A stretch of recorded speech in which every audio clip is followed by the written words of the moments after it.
em seus lares o programa Quarta Dimensão, na rede tvm.com.br, o canal da maior e melhor cobertura local.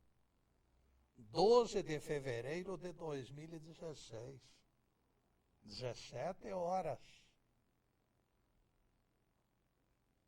A Bíblia recomenda temermos a Deus em diversas passagens. Apesar do entendimento de que espíritos rebeldes só atendem no grito, eu prefiro amor e respeito em lugar do medo. Alguém atemorizado diante da glória da divindade implacável me suscita dúvidas quanto à conversão imposta pelo pânico. Existe um tom de insinceridade nesta entrega, nesta oração. Talvez para desfazer tais dúvidas, Jesus apontou Deus como Pai. Pai nosso que estás nos céus, ensinou o nosso grande mestre. A figura de Pai combina muito mais com Deus. Deus Pai. Este não necessita temermos, mas sim amarmos e respeitarmos acima de tudo. Cuidando da imagem e do som, contamos a presença bem-vinda dos nossos amigos Stefan e João Luiz. Com eles na técnica. Temos a certeza de trabalho bem feito. O tema de hoje será Desfazendo amarras do medo. 2 cadetes da Força Aérea trocavam confidências. Eu confio em você, amigo Jefferson. Por isso eu lhe confesso algo que jamais contei a outra pessoa. Eu tenho medo de voar. Cada vez que piloto o nosso jatinho, fico atemorizado. Só faço isto por dever de ofício. Jefferson voltou-se para o colega com um sorriso irônico e lhe disse: pois eu tinha certeza que você era um moço corajoso. E quais os motivos de que eu tenha sido tão bem avaliado por você? É que nós pilotamos de maneira idêntica, explicou Jefferson. Eu considero temeridade alguém subir acima das nuvens com um avião dirigido por um de nós. Estamos arriscando a nossa vida e a vida dos outros. Por isso que eu acho que você é corajoso quando enfrenta um avião no seu comando acima das nuvens. Paulo esperava incentivo de Jefferson e terminou frustrado. Na opinião insuspeita do companheiro, os dois eram péssimos pilotos. Talvez a incompetência deles, meus amigos, fosse o medo psicológico. O pânico dificulta o desenvolvimento do aprendizado. Ele mexe com a cabeça das pessoas e prejudica o discernimento. Para que tenhamos ideia deste mal-estar psicológico, teste eficiente é aquele da tábua.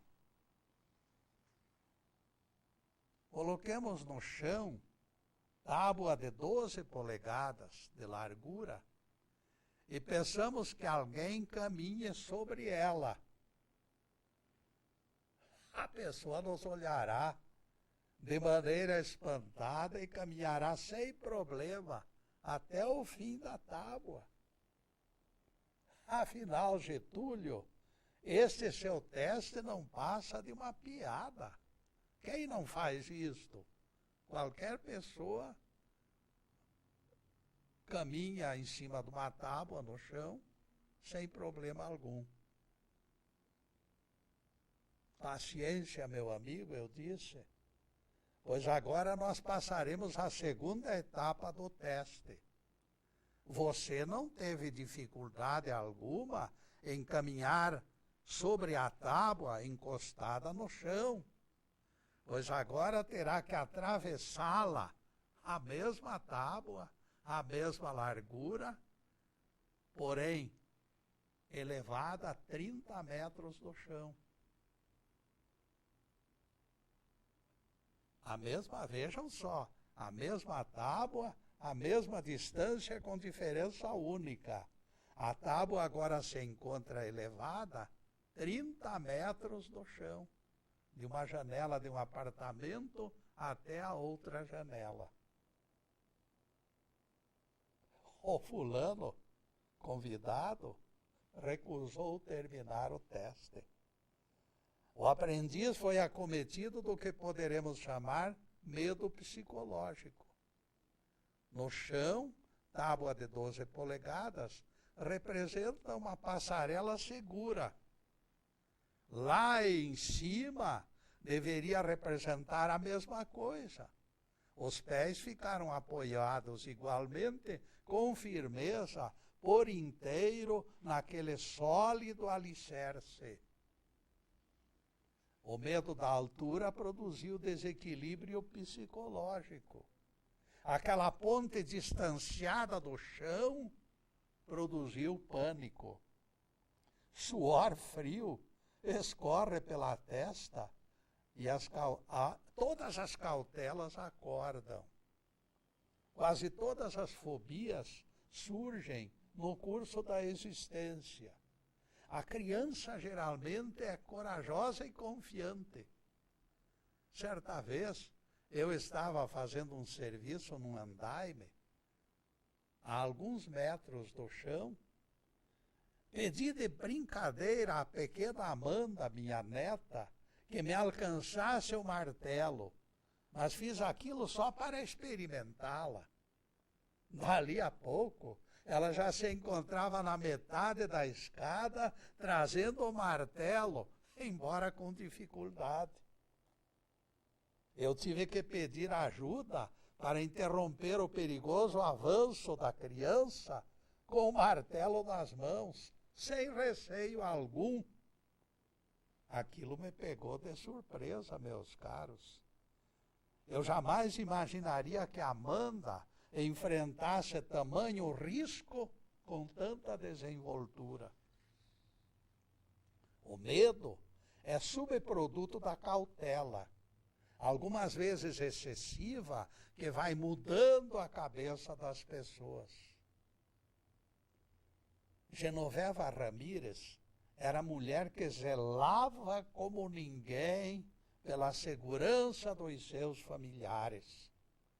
Todas as manhãs, quando a filha Rose ia para a escola, ela recomendava com o rosto preocupado: cuidado, filha. Este aviso, repetido insistentemente, fez com que a menina esperasse algo perigoso em cada esquina. Ela cresceu no corpo e na idade, mas não amadureceu para viver a sua própria experiência como ser humano, porque a mãe a continha. A insegurança da mãe, pouco a pouco, marcou a personalidade da filha, ao ponto de torná-la desconfiada de tudo e de todos. Foi difícil arrancar a convicção arraigada de que se espalhavam riscos por toda parte. Mas Rose reagiu e acabou vencendo as fobias.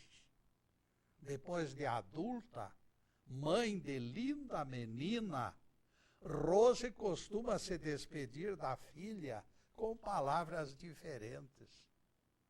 Divirta-se na escola, ela sempre diz, animando a criança a se enturmar com as coleguinhas.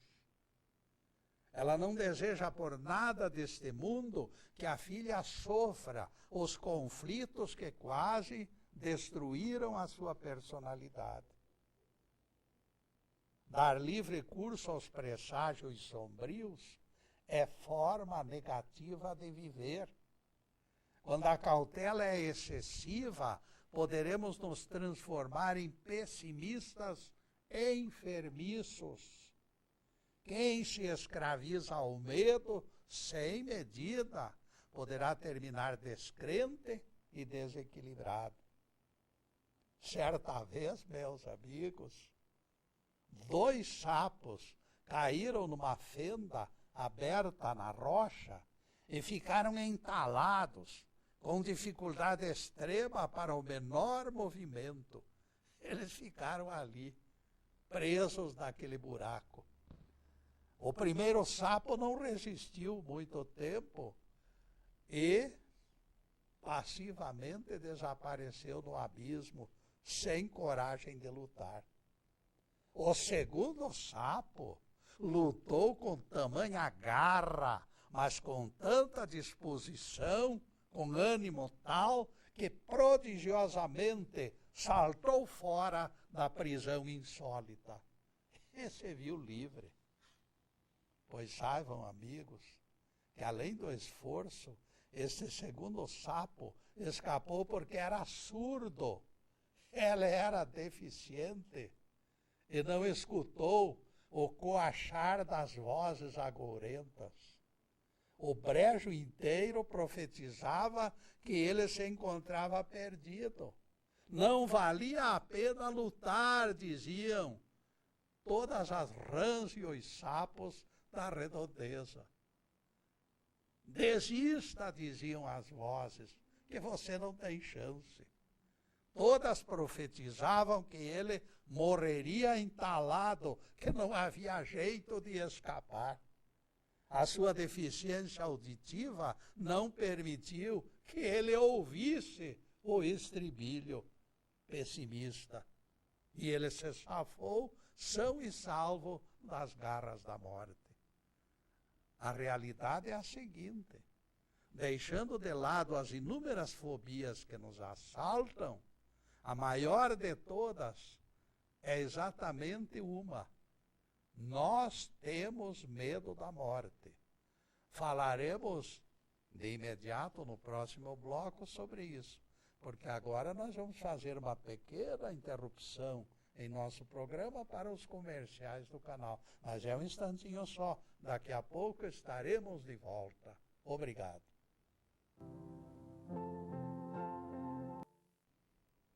E já estamos no segundo bloco do programa Quarta Dimensão. E convidamos vocês para acessar o nosso site. Ele já está na telinha, por gentileza do Stefan. E não esqueçam também das palestras nossas no YouTube. Dia e noite à disposição dos telespectadores. Obrigado, Stefan. E agora a continuação do nosso tema: desfazendo amarras do medo. Tem gente que se encolhe toda, de corpo e alma, quando alguém pronuncia esta palavra, morte. A morte é campeã de Ibope, em termos de rejeição. 99%. E é estranho verificarmos tantos cristãos nesta lista. Lembramos palavras de Jesus nitidamente contrárias ao pânico. Não temais os que matam o corpo, mas não podem matar a alma. Mateus 10, versículo 28. Se acreditássemos verdadeiramente nestas palavras, nós não teríamos medo. O nosso Rabi deixou claro que a essência é intocável. Ninguém conseguirá matar o espírito. E nós não somos o corpo, nós somos o espírito. O corpo é apenas o escafandro, é apenas o invólucro.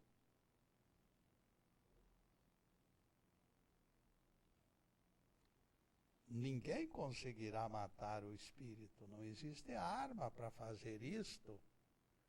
E quanto tempo nós vivemos também não é importante. Não adianta viver 1000 anos, não adianta viver 30 anos. O essencial é vivermos bem aquilo que Deus nos concede. Importante é o jeitão da nossa vida, a interação do nosso relacionamento com os nossos irmãos. E isto é que acumula valores. Seres que se afirmam viventes, mesmo que completassem 300 anos, como as tartarugas, infelizmente para eles, não deixam rastros. As tartarugas eu acho que deixam mais rastros do que certos viventes por aí. Eles existiram durante 300 anos, mas não viveram. Outros, ao contrário, interagem no curto espaço de tempo.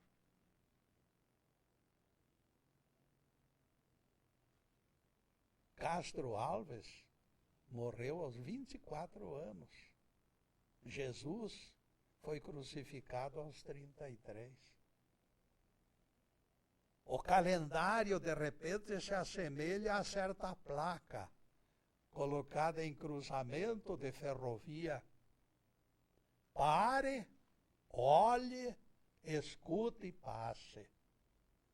Tanto o calendário quanto esta placa são sinais de perigo para os distraídos. Cuidado com o trem que vai passar às 11 horas. A prioridade agora é ficar longe dos trilhos da ferrovia.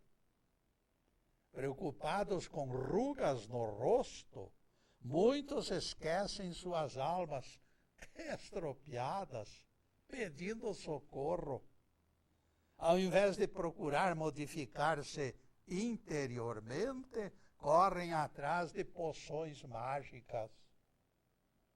O temor da velhice é outro componente dramático nesta questão de medo.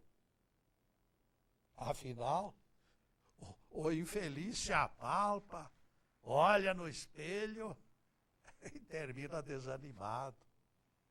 Realmente estou envelhecendo, brada o filho do homem, frustrado pela inexistência de alternativas. Ele está ficando velho e não adianta chiar.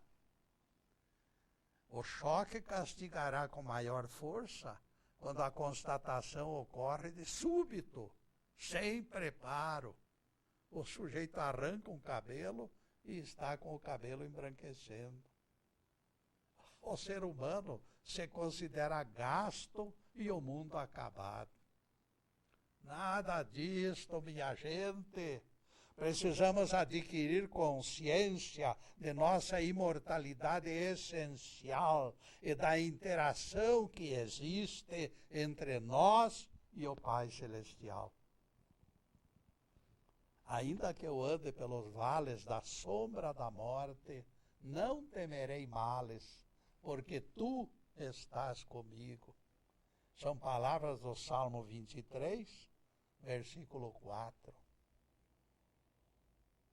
Quando nos emprestou o poder, Deus, no mesmo pacote, nos entregou vida abundante. Não vale somente acreditarmos que Deus existe. Isso, até os espíritos malignos sabem disso, que Deus existe. Eles têm experiência de Deus. Não vale apenas pensarmos na existência de Deus. Nós temos que confiar nele. E aquele que vive amedrontado demonstra exatamente que não acredita, porque está amedrontado. Até determinada altura, o medo deve ser encarado sem sobressaltos, especialmente como preventivo contra arriscadas aventuras. No momento que o medo se transforma em pânico, porém, exigirá tratamento de choque. É preciso tratar desse problema, porque senão nós estamos no mato sem cachorro, totalmente desequilibrados. Para quem acredita na imortalidade, tal insegurança é inadmissível. Mas ainda existem outros receios. Alguns se apavoram diante do casamento, acalentando o receio mórbido de fracasso. Decisões são adiadas o quanto possível, são proteladas. Exemplo, nós encontramos no grande filósofo Immanuel Kant. Ele ficou anos e anos refletindo sobre se deveria casar ou não casar. Não foram meses, não foram anos. Até noiva ele já escolhera e ficava desfolhando margaridas. Caso, não caso. Caso ou não caso. Caso ou não caso. Ele julgava que a eleita esperava por ele, pois sempre demonstrara interesse em alguns encontros em que trocaram alguns olhares furtivos. O filósofo sempre considerara aquela moça a sua namorada. Afinal, troca de olhares, tempos atrás, mostrara que a jovem estava na dele, era sua fã. Vou casar com esta moça, declarou Immanuel, finalmente decidido. Ele nem percebeu o tempo que passara naquela indecisão. Grande foi o desencanto do filósofo quando descobriu que a moça se mudara de cidade 20 anos atrás. Pode uma coisa desta? Immanuel ganhou o campeonato de cozimento em banho-maria. Nem percebera durante 20 anos que ela deixara de favorecê-lo com aqueles olhares lânguidos. Naquela altura, a eleita já deveria estar casada noutra cidade com 3 ou 4 filhos. Situação deste tipo seria até engraçada se não fosse patética. Afinal, não existe justificativa para homem culto como Immanuel, tão indeciso e medroso perante o casamento. Como é possível verificarmos? Todos reagem de forma diferenciada. Ao reencarnar, permanecemos 9 meses no ventre de nossas mães. Os ouvidos não ouvem, os olhos não enxergam, o cérebro não pensa. Por que eu tenho todas essas expressões de vida e não posso usá-las? Pergunta aquele serzinho insignificante no ventre da mãe. É a pergunta do feto. Por quê? Porque eu tenho olhos, eu tenho ouvidos, eu tenho boca. E eu não posso fazer nada com esses órgãos. Se os bebês possuem ouvidos, olhos e cérebro inativos, eles se apavoram diante de possível abandono naquela escuridão. Eles também têm medo lá dentro da escuridão. Vejam, meus caros, que a preocupação é inválida. Todo estágio do ser humano é uma preparação para alguma coisa superior que vem em seguida. O milagre, neste caso, se completará após 9 meses. Nada está fora do controle divino. Ciclos se sucedem e se completam. Órgãos aparentemente inativos aguardam etapas. Se existem surpresas desagradáveis em qualquer contexto, elas representam culpas nossas. No que tange a Deus, tudo é perfeito. A criança já temerosa no ventre materno, antes de nascer, chega ao mundo chorando.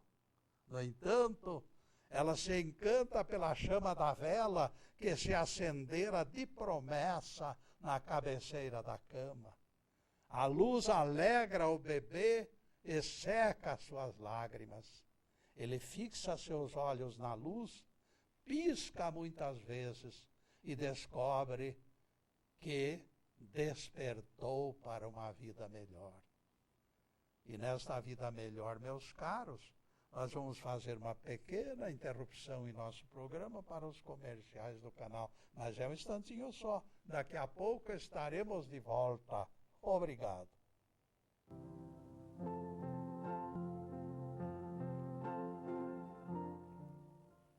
Estamos retornando com o programa Quarta Dimensão, terceiro bloco. A Bíblia diz: se o Senhor não guardar a cidade, serão inúteis os esforços da sentinela. Salmo 137, verso 1. Dobrados empenhos, aumento de contingentes, guarda em cada portão, tudo isto resultará em zero sem a participação divina. Apontando certa criança, Jesus disse: não desprezeis os pequeninos, porque eu afirmo que os anjos destas crianças contemplam a face de Deus nos céus. Mateus 18, versículo 10. E eu pergunto, porque não é só a criança que está protegida por um anjo guardião. Nós temos um anjo guardião durante toda a nossa vida. Então eu faço a você esta pergunta. Nesta última semana, você terá lembrado sequer uma única vez de agradecer a proteção do seu anjo da guarda? E depois desse pinguinho de doutrina, continuaremos analisando o tema, desfazendo amarras do medo. Voltamos àquela criança. Todos os sentidos dela despertam. Aquela criança adquire consciência que ganhou na troca. Ela ouve vozes. A criança renascida se alegra, já pode pensar, já ganhou discernimento de concluir naquele mundo novo. Toda a carga intelectual genética da raça se encontra potencialmente nela. A inteligência desenvolvida por milhares de gerações humanas está presente naquela criança. Agora é só crescer e prosperar. Agora é viver sem medo. De uma célula microscópica explodiu este milagre de vida. Ulalá! o sexo daquela criança, a cor dos cabelos, o formato dos olhos, tudo já se encontrava na semente herdada dos antepassados. A criação divina, meus caros, se renova todos os dias. Os seres humanos são potencialmente criadores. Este detalhe é decisivo. Percebam que nós estamos falando do corpo físico. O pai cria uma criança através do seu corpo. A coisa se valoriza, porém, quando nós tratamos do corpo espiritual. Vejam que o corpo físico voltará ao pó, como nós falamos no início da nossa palestra. O corpo espiritual, porém, é semelhante ao sopro do vento, que movimenta a ramagem das árvores. A renovação dos ciclos deveria criar confiança. Por que temer algo que é menor do que nós, quando alguns da nossa espécie enfrentam desafios gigantescos? Esta pergunta tem sido repetida milhares de vezes. Por que alpinistas intrépidos arriscam a vida escalando o Monte Everest? Já se escreveram livros com diferentes explicações. O desejo de realizar experiências restritas a um grupo seleto, vencer a fúria dos elementos como forma de afirmação pessoal, exibir coragem acima da média entre os terráqueos. Nenhum dos depoentes, todavia, admitiu o aspecto mais edificante da Odisseia: a indiferença desses alpinistas diante da morte. E nós enxergamos, além da temeridade, o viés metafísico. Desde tempos imemoriais, os deuses eram imaginados no alto das montanhas. A história dos povos conta isto em prosa e verso. Em última análise, a busca de Deus que sustenta o ânimo dos alpinistas. Suas memórias límbicas sustentam-lhes o desassombro. Os babilônios consideravam os altos como lugares naturais de meditação. Os gregos e romanos confinavam seus deuses no Olimpo. Moisés foi obrigado a subir o Monte Sinai para trazer as tábuas da lei. Os samaritanos adoravam Jeová no Monte Garizim. O escalador de montanhas inconscientemente apega-se à esperança de ver a sarça ardendo no deserto. Essa é a nossa opinião sobre o enfrentamento da morte pelos alpinistas. O medo também é componente lá no ninho das águias. No alto dos rochedos dormem as criaturas mais livres do planeta. É supremo desafio tentar alcançá-las acima das nuvens. Há tempos atrás, é notícia que muita gente ainda lembra. Um padre de Paranaguá teimou em subir através de um balão de gases. Ele disse ao repórter: daqui a pouco estarei acima da zona de turbulência, além das nuvens, e nada vai me atrapalhar. Não sei o que ele quis dizer com estas palavras, porque este padre nunca mais conseguiu se salvar daquela façanha. Desapareceu. Eu acho que foi a sede de alcançar Deus que alimentou a curiosidade daquele padre. A fascinação pelas descobertas controla receios perturbadores.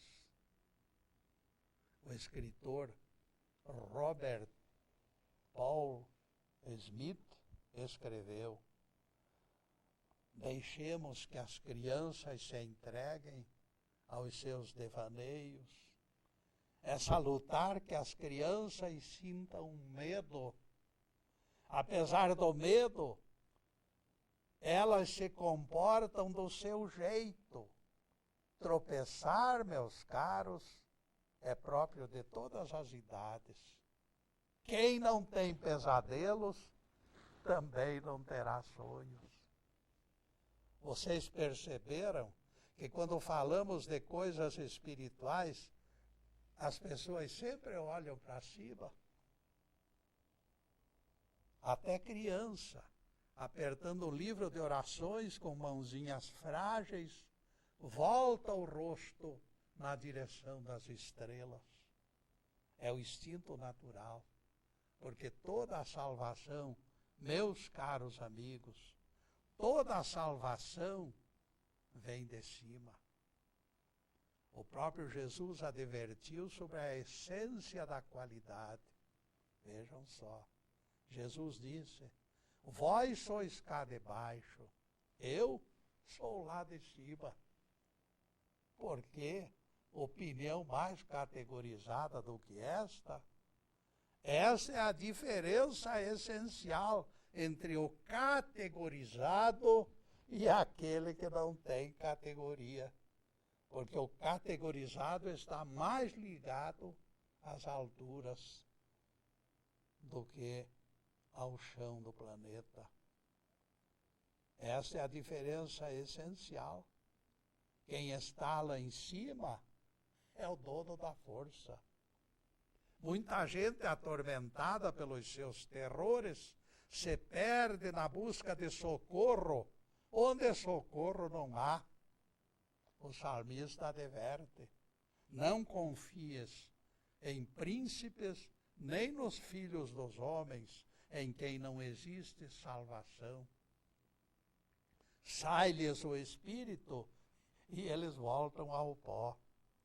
Neste mesmo dia perecem todos os seus desígnios.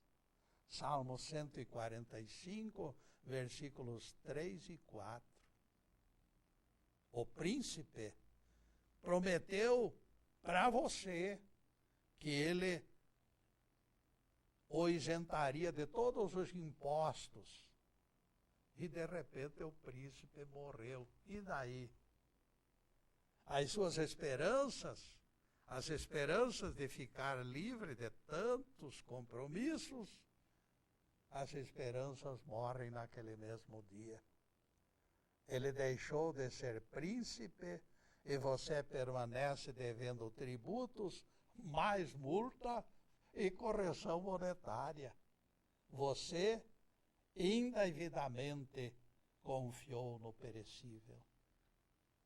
Vejam que o Salmo diz: sai-lhes o espírito e perecem os desígnios da autoridade que protegia você.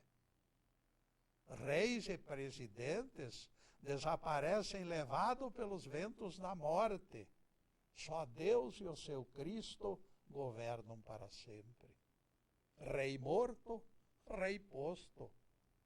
O sucessor, com certeza, acalentará outros planos onde você não estará incluído.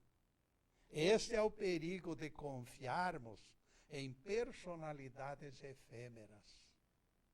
Se eu desejo o equilíbrio, é melhor me agarrar ao rochedo, porque arbusto verga e não me sustenta.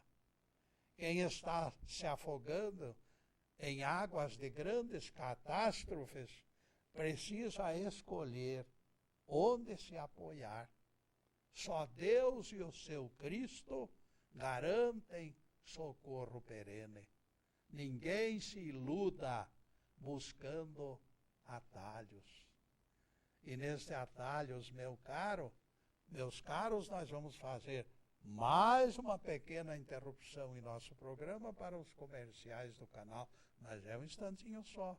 Daqui a pouco estaremos de volta. Obrigado.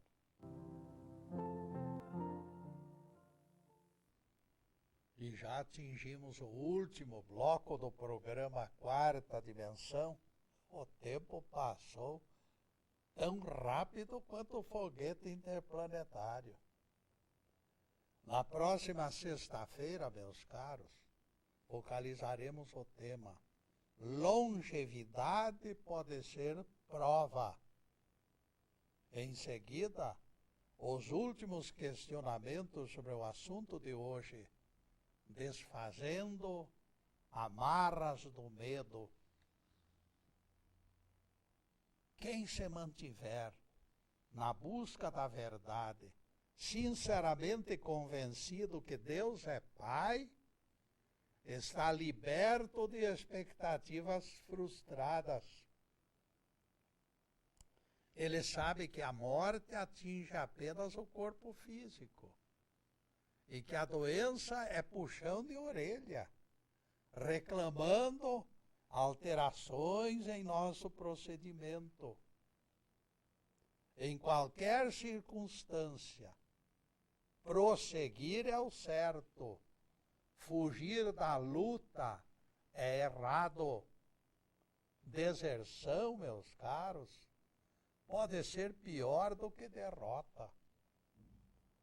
Roy Andrews, explorador de renome, nos conta que o Museu Americano de História Natural determinou, há tempos atrás, uma expedição à Montanha Flamejante.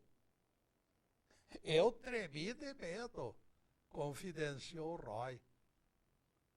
Toda aquela região se transformara num deserto por falta de chuvas, e o grupo inteiro se encontrava atemorizado. Os 640 quilômetros que nos separavam das rochas flamejantes tornaram-se inóspitos, explicou Roy. Por unanimidade, os membros da expedição centro-asiática manifestaram-se contrários àquele arriscado empreendimento. Nossos camelos morreriam e nós ficaríamos sem alimentos e sem água. Era o argumento de todos. Outras regiões ainda não exploradas proporcionariam melhores resultados com muito menos desconforto, disseram os conselheiros. O museu e os financiadores compreenderiam se todos declarassem aquilo como missão impossível. Passei a noite em claro, pensando no caso, explicou Roy Andrews. Mas a desistência mexia comigo de forma arrasadora. Eu via na deserção derrota clamorosa, injustificável capitulação. Foi então que Roy lembrou palavras de William Glass, numa conferência que assistira dias atrás. As palavras do conferencista foram: você não tem o direito de desistir só porque é difícil, dissera aquele sábio naquela palestra que proferira. Aquilo foi a gotinha de estímulo que faltava na taça quase cheia, revelaria Roy Andrews mais tarde. Levantei da cama, rabisquei aperfeiçoamentos em todos os planos da viagem e me apresentei no dia seguinte, disposto a convencer a todos e a partir. O medo desaparecera. Meus sócios diante dos meus argumentos sólidos, aceitaram a minha decisão. A escassa vegetação era escura e mirrada. Orlas brancas revelavam locais de lagos de antigamente. O deserto nadava sobre miragem de juncos e ilhotas frescas aqui e acolá. Não deparamos coisas vivas, senão lagartos malhados e gazelas esqueléticas. O caminho estava coberto de ossos, de camelos mortos, de carneiros e jumentos. Até esqueletos humanos apareceram, completando a desolação do território, completamente inóspito. Restavam apenas 16 dos 75 camelos quando chegamos às rochas flamejantes. Neste ponto, porém, todos os sacrifícios foram recompensados. Descobrimos ovos de dinossauros, mais 14 esqueletos completos e 75 crânios para estudo pertencentes a milhões de anos atrás. Nenhum outro lugar do mundo contribuiu mais para o conhecimento dos primórdios da vida sobre a Terra. A determinação de Roy Andrews exorcizara os temores. Valer a pena enfrentar a morte para dizer sim à vida. Este é o sentido desta nossa exposição. Tratar perigos com respeito e com cautela, mas não se fechar em casulo de exagerados temores. Quem vive tremendo de medo é descrente, e o fracasso pode ser eterno companheiro. O essencial será mantermos a mente tranquila, pela crença inabalável de que o Pai Celestial é suficientemente protetor em momentos de crise. Tudo que eventualmente nos aconteça é do conhecimento e da vontade de Deus. E essa circunstância nos permite concluir que o resultado terminará sempre benéfico a nosso favor. Vocês conhecem essas residências protegidas eletronicamente? A família dorme tranquila, sem medo, convicta de que suas portas estão sendo eletronicamente vigiadas. Ampliando expectativas, lembramos a espreita constante do Pai das alturas. Lembramos Deus, observando de longe o nosso refúgio, o nosso seguro, o nosso calmo sono daquela noite tranquila. Temores deprimentes nunca mais, porque o Deus das alturas está no comando. O beneficiário desta visão divina atravessará mares e desertos, porque confia de que tudo o que acontecer representará algo positivo. Com Deus no leme, a carruagem segue no rumo certo.